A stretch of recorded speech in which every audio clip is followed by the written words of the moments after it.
Sabi nga nila, walang lihim na hindi nabubunyag, lalo na kung nasa loob lamang ng bahay ang lihim na nagaganap. Si Karen ay 18 years old, lumaki sa simpleng pamumuhay, kasama ng kanyang ina na si Maribel. Nang mag-asawang muli si Maribel, akala ni Karen ay mas magiging masaya ang kanilang tahanan dahil magkakaroon na muli siya ng isang ama, ang asawa ng kanyang ina na si Danilo. Gwapo, matipuno at halos kasing edad lamang ni Karen. Sa umpisa ay parang kuya lang ang turing niya dito dahil nga hindi naman nagkakalayo ang kanilang edad. Pero habang lumilipas ang panahon, nagbago ang tingin ni Karen kay Danilo. Sa bawat tinginan, sa bawat pasulyap, may kakaibang init sa bawat dikit ng balat, may kuryenteng dumadaloy at sa bawat iwas ni Danilo, lalo lamang nadadagdagan ng lihim na atraksyon. Isang araw umalis si Maribel. Lumuwas ito patungo ng Manila upang asikasuhin ang kanilang negosyo. Naiwan si Karen at Danilo sa bahay. Tahimik ang paligid maliban sa mahinang tunog mula sa radyo. Lumabas si Karen mula sa kwarto. Nakashort at sandulang na manipis. Nagtungo ito sa salas. Dahil alam niya na nandoon si Danilo sa isip ni Karen. Mapapansin siya ni Danilo dahil sa suot niya.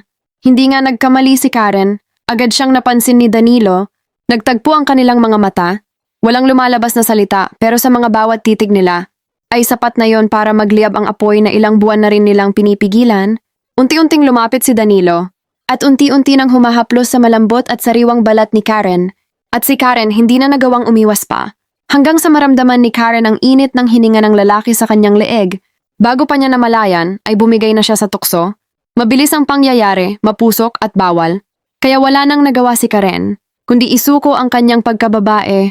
Sa lalaki na yon na dapat ay tinatawag niyang tatay, lumipas ang mga araw, tahimik ang lahat, parang walang nangyari.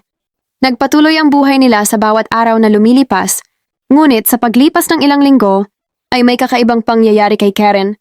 Malimit itong inaantok at nahihilo sa klase, nasusuka palagi sa umaga, at higit sa lahat ay ang unti-unting paglaki ng kanyang tiyan. Kaya agad naman siyang gumawa ng paraan upang malaman ang lagay niya. Nang malaman ni Karen ang totoong dahilan ng mga kaganapan sa kanya, ay halos mabaliw siya sa takot. Hindi niya alam kung paano niya sasabihin sa kanyang ina ang kalagayan niya.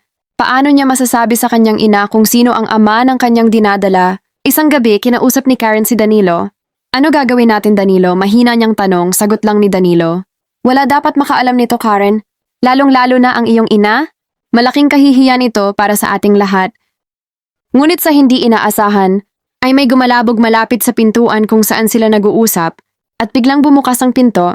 Nanlalaki ang mga mata ng dalawa, dahil tumambad sa harap ng pinto ang kanyang ina. Nakatingin si Maribel habang nanlikisik ang mga mata, na hatalang kanina pa nakatayo sa may pinto, habang nakikinig sa usapan nila. At doon ay natapos ang pangamba, sa titig ng isang ina, na nadiskubre ang pinakamalupit na pagtataksil. Lumapit si Maribel sa kanyang anak na tumutulo ang mga luha, na parang nangungusap ang mga mata. Sa tindi ng emosyon, nasampal nito si Karen. Sabay inawat naman ito ni Danilo, wika pa nito, Maribel, wala na tayong magagawa. Nangyari na ang hindi dapat mangyari. Alam ko kasalanan namin ito ni Karen. Pero andito na ito, gusto mo bang malaman ng mga tao kung ano ang nagaganap dito sa loob ng pamamahay na ito? Alam mo na malaking kahihiyan, lalo na sa anak mo. Patawarin mo na kami, tanggapin mo na lang ang nangyari. Pangako, hindi na ito mauulit. Dahil sa mga sinabi ni Danilo, ay kumalma si Maribel, napahinga siya ng malalim. Dahil naisip nga niya ang kahihiyan para sa kanyang anak, paano kung malaman ng mga kaanak o mga kapitbahay ang tunay na kaganapan sa loob ng kanilang bahay. Kaya walang nagawa si Maribel, kundi tanggapin ang pangyayaring alam niya na umukit ng sakit sa kanyang puso. Hanggang saan kaya matitiis ni Maribel ang sakit ng pagtataksil? Ano kaya ang magiging kapalaran ni Karen na ngayon siya ay magiging ganap na ina? Saan dadalhin ng kapuskan si Danilo? Kung nais niyo magkaroon ng part 2, just comment lang ng part 2. Thank you for watching.